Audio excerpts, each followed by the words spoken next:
The trial is the conclusion of the Brothers Karamazov, but not the end of my search for the bottom of its meaning. So, Andrew, let's sort out a portion of its meaning. Justice systems claim to find truth, but what happens when the truth itself becomes impossible to grasp? The trial scene in the Brothers Karamazov shows us how even the most carefully constructed legal proceedings can lead us terribly astray. Pappy, that's a meaningful way to look at it. The way Dostoevsky constructs this trial scene really does expose all these cracks in how we pursue justice. You know what's particularly striking?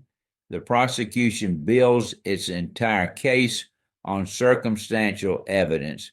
Witnesses who saw Dmitri with money, his known temper, and his complicated relationship with his father, but they're really just creating a narrative that fits their preconceptions.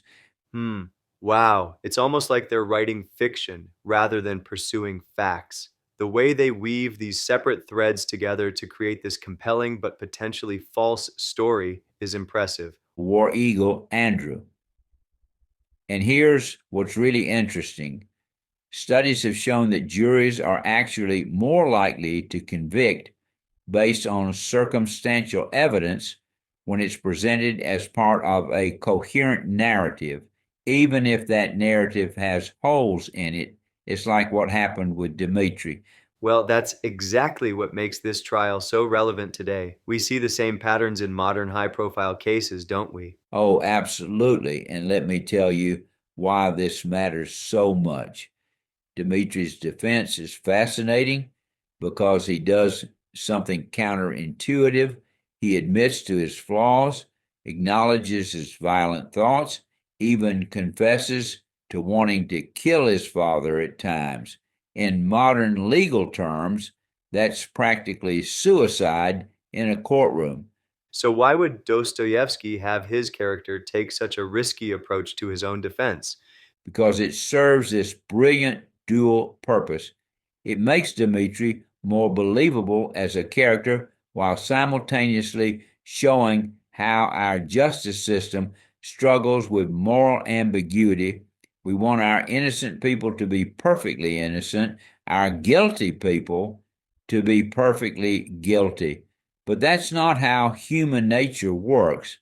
The complexity of human nature really seems to be at the heart of this whole trial. The way everyone involved is wrestling with their own biases and limitations is striking. And here's where it gets fascinating. The lawyer's speeches go way beyond just arguing about guilt or innocence. They're delivering these profound philosophical arguments about free will, determinism, and whether humans can ever truly judge one another. You know, that reminds me of how modern courts still struggle with these same philosophical questions, especially in cases involving mental health or addiction. Exactly right. And what's fascinating is how Dostoevsky uses the trial to explore different philosophical perspectives. The prosecution presents this deterministic view that our actions are inevitable products of our character, while the defense argues for a more nuanced understanding of human complexity. The way these philosophical debates play out in the courtroom really shows how justice and philosophy are inseparable. And here's what makes it even more relevant today: the role of public opinion and societal pressure in determining outcomes. Just like modern media coverage can influence trials, the way Dmitri is judged isn't just about evidence, it's about how society perceives him. That social dimension feels incredibly contemporary, especially when we think about how public opinion shapes high profile cases today. You know what's particularly powerful? The verdict itself. Despite all the holes in the prosecution's case, despite Dmitri's passionate defense, he's found guilty.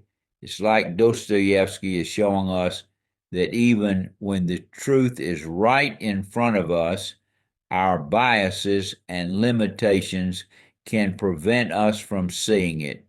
Well, that's a pretty devastating commentary on human justice systems. The suggestion that truth and justice might be fundamentally incompatible with human institutions.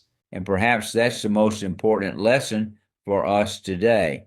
When we look at our own justice system, we need to remember that it's built on human perception, which is inherently limited and biased. The trial in the Brothers Karamazov isn't just a story, it's a warning about the dangers of assuming we can ever achieve perfect justice. That's such a powerful reminder, Pappy, of why this novel continues to resonate with readers today.